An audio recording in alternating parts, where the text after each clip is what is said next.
Hi everybody, it is Avalon. Today's Saturday. It's a beautiful day here in Olean, New York.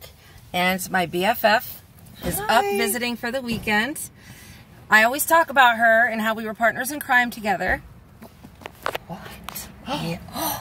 No. Listen, she's my inspiration for recovery. If it wasn't for her, I wouldn't be sitting here, and that's literal. She got her ass busted. I was at her house actually when it happened. And she went to recovery. She went to jail first. Then she went to recovery. And she's been in recovery now how long? 7 years. 7 years. A little over. And so I remember she came to my house, and I was waiting for the drug dealer to show up. And she came to visit me. And I knew he was coming, and I told her, I'm like, so-and-so's coming. And he, you know, and I felt like a piece of shit. It was like she was doing so good. And it was a reflection of where I was. And it was the catalyst that caused me to say that's enough. Well, I think because for so long, we allowed each other to live in denial. We supported each other's denial, right? You know, and so when one of us was no longer in that place of denial, all of a sudden the other one of us could see it. You know what I mean? It was right in our face. Nobody was there to help make it seem like it wasn't as it really was anymore. True. Very true. The denial, the wall of denial was torn down. Listen, like, and she knows it's the truth when I say this.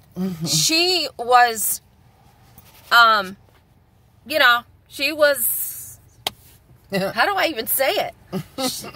She was awful, right? Yes. I mean, complete addiction. Pretty bad, complete addiction, complete just in the lifestyle, right?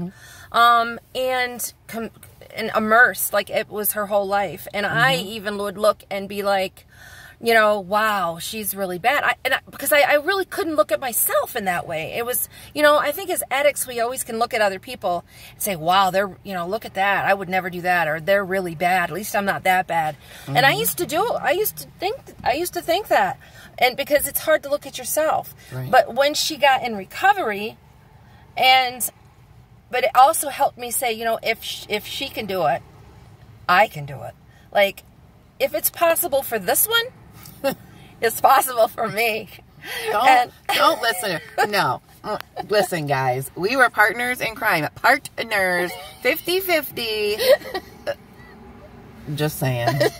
Just saying. Yeah, right. I think she was worse. But here's the thing. Like, she changed, and I saw it was possible. And so here I am, almost 6 years. She's 7. A little over 7, yeah. And, you know, it works. It works if you work it. Do you remember us sitting on the front porch looking at people walking by that were happy, and we were miserable, and we thought, there's no way these people can be happy, sober and happy.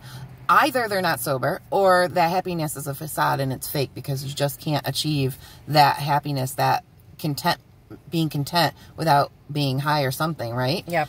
So when I got sober and I actually felt that joy, that contentment, the first thing I wanted to do was share it with the one person I love the most, my best friend, and let her know, hey, it's real. It could be there. It could be real. Like we could get that, you know, because you can hear it from whoever you want to hear it from, but you don't believe it.